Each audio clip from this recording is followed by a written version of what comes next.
څه مسله ده؟ موږ دا د ای سی دا او د ډي سي نه دا تکلیف دی چې د ورځې موږ ته لارې ودرئ وي ترپال پې واچوئ رسه پې واچوئ او سهار د 8 نه وخت د ماښام د 10 بجو پورې موږ ته وایي چې ګاډي به نه پرېږدي موږ ته دا تکلیف دی زموږ د دا مسلې هر چې غریبانان یو ټرینونه هم خرابېږي کمانې خرابېږي هر یو شی زموږ خرابېږي او زیات وزنونه راته وایي چې دغه کوي د وزنونه مسلې دي مشره تاسو به څه وایئ؟ موږ خو دا یو که نه چې دا رکاوټونه چې دي که نه دا په خپله دی ځان ته جوړوي ځکه چې دی د سهار د 10 بجو نه یا د 8 بجو نه دا ګاډي ودروي د ماښامه پورې چې د ماښام ګاډي سره 200-300 یو ځای شي نو دا ټول روډ بند کا د مردانه پورې دا ګاډي سره یو بلم لګي کسان هم کیمري هر څه پکې راځي دا رکاوټونه دا په خپله باندې ځان ته جوړوي دا که دا نیچې واله دي او که ډي سي دی او که دا څومره انتظامیه یې چې ده که نه دا رکاوټونه دوی په خپله ځان ته جوړوي دا موږ نه جوړو دا ودرولي هم دوی دي او روانۍ به هم دوی موږ نه ودرولي نه ودرو دا به په خپله باندې دوی روانۍ چې ودرولي څه لري اوس بې روانۍ څنګه موږ نه دي ودرولي بسم الله الرحمن الرحیم زما نصیب ګل نامه ده زه د ګوډ ترانسپورټ ضلع بونیر جنرال سیکرټري یم د کې پی کې سیکرټري یم ګوډ ترانسپورټ فیډریشن دا زموږ د مسله چې کومه ده د ګوډ ترانسپورټ ته نو دا د دې نن تقریبا یو 2-3 میاشتې شو چې زموږ کله د ډي سي صاحب راغلی دا مسایل یې زموږ د ګوډ ترانسپورټ ته جوړ کړي دي الان کې دا چې هغه به زموږ د بونیر د وسایلو نه د مسایلو نه نه خبره ځکه چې زمونږ په بونیر کې واحد ذریعه زمونږ د انکم یو ماربل دی او د هغې ماربل سره زمونږ د ګوډ ترانسپورټ چې کم دی نو د دې زمونږ سره په ریکارډ باندې 2.43 روپۍ د یوې میاشتې د دې ګوډ ترانسپورټ نه صرف دې ضلع ته انکم دی د دې سره 2,35,000 خلک په روزګار دي د دې ګوډ ترانسپورټ سره د دې سره مونږ سوال دا کوو چې انډسټري دوی په منظوري چې دی نو په مردان کې ورکوي په نوخار کې ورکوي په جهانګیري کې او په پېښور کې ورکوي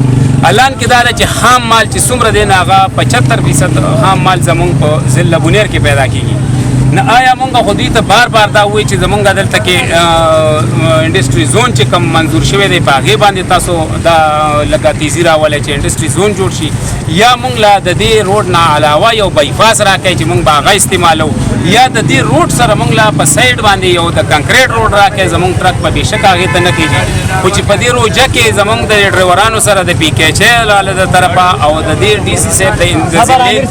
د ضلع انتظامیې د طرفه څومره ظلم ناروا سلوک شوی دی نو هغه بلکل د برداشت نه بار دی نن درېیمه ورځ ده چې زمونږ دا ورلوډ ګاډي دا لوډ ګاډي په دې روډونو باندې ودرولي دي په ټول تاسو د پخپله د مردان سره تعلق دی او تاسو اینئ چې هلته کې د سپینکۍ نه څومره ګاډي را روان دي او څومره ټرانسپورټ هلته چلېږي هلته دا مسایل نشته په ممندو کې دا مسایل نشته په اوږې کې دا مسایل نشته یعنې د پاکستان په سطحه په 12 جکشنې دي چې په هغې کې د دې ماربل دا ټرکونه ځي او هلته کې هېڅ چاته څه مسله نشته لیکن واحد زمونږ دلته کې زمونږ انتظامي چې دی نو دا مونږ ته مسله جوړه کړې ده او بل د دې سره زمونږ د ټریفک پولیس د سهاره پورې ډیوټي کې د سواړی په چوک کې ورته ناست دي او د سهاره پورې چې زمونږ ډرایور ځي نو تپوس د لایسنس نشته د کاغذ نشته خو ډایرکټ پرچه ورکوي تقریبا 40-50 لاک روپۍ زمونږ صرف د دې دغه نه د ټریفک چالان د زمونږ د دې ضلع نه د صرف د ګوډ ترانسپورټ نه دا چې دی نو د ضلع ته دا انکم روان دی موږ د هغې باوجود هغه هم برداشت کړئ خو د دې سره اوس زمونږ سره ضلع انتظامي بالکل د یو سوتي دماغه سلوک شروع کړو موږ مجبوره کړو زمونږ دا ګاډي د دې نن درېیمه ورځ ده چې دا دلته کې ولاړ دي زمونږ موجوده چې دی نو انتظامي څه زمونږ سره څه د مذاکراتو د دې په حواله باندې څه خبرې اترې موږ څه په حساب پوه نه شو نو موږ یې مجبوره کړو تاسو چې دی نو چې دلته کې رالی او دا ستاسو په وساطت باندې ورسره دا خبره زمونږ د دې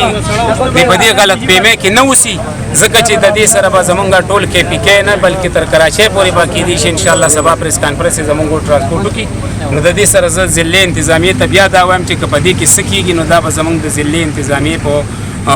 حواله به دا خبره راځي او د دې به چې څه نو هغه به د ضلع انتظامیې په ذمهوارۍ د هغې به زمونږ ګوډ ترانسپورټ هیڅ قسمه صدقه نه ځکه چې مونږ نن درېیمه ورځ ده پوره من احتجاج سټارټ دی زمونږ کمیټه د 10 کسو یانو جوړې دي مونږ نه روډ د اوسه پورې نه دی بلاک شوی زمونږ نه شر نه دی شوی مونږ بدعزمي نه ده پیدا کړې خپل ګاډي زمونږ ولاړ دی مونږ ورته ناست یو نو زه ستاسو په وساطت باندې دا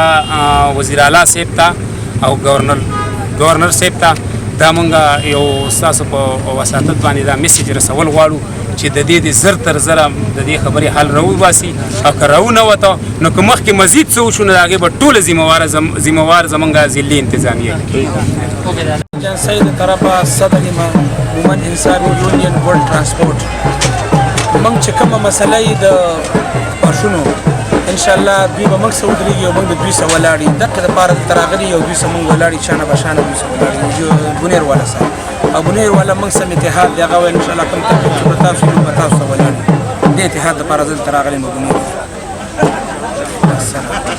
اوس زمونږ دلته د دې خپلې کابینې چې کوم میشن دی زمونږ د مومن د مخکې چې کومه ایجنسي وه اوس چې کوم د ایجنسي نه ده اوس ضلع ده دا ټول زمونږ د یونین ملګري راغلي وو په دې باندې راغلي وو چې مونږ ان ایچ ای مخنیوی به کوو چې زمونږ ان ایچ ای دومره تکړه ده دې خپله موټروی چې کوم دی ولې نه باندې په موټروی باندې چې کوم دی 50 ټن وزن روان دی په جی ټي روډ 50-70 ټن وزن روان دی او دې چې کوم دی پاټک کانټه کې 3000 روپۍ دی داسې مخکې بله سرجاني کانټه ورته وایي 3000 روپۍ اخلي دی ولې داسې ظلم کوي او زیاتې راغستی دی نو مهرباني دې وکړي چې ته دومره تکړه او د دې مشر مراد سعید دی زه بار بار دا یو خبره کوم چې مراد سعید صاحب ته د دې وزارت قابل نه یې که چېرې ته د دې وزارت قابل وې نو دا قابلیت چې به دا سب پرچو کې نه دی چې ته چې کم دی په اسمبلی کې تا وزن کم کړی دی په عدالت کې چې کم دی وزن کم دی او ته بیا هم چې کم دی 3000 روپۍ پرچې ورکړې نو مهرباني وکړه ته د وزارت قابل نه یې زموږ عمران خان صاحب ته دا خواست دی او په هر ځای کې موږ بې عزته کېږو چې تاسو پی ټي آی له اوټ ورکړی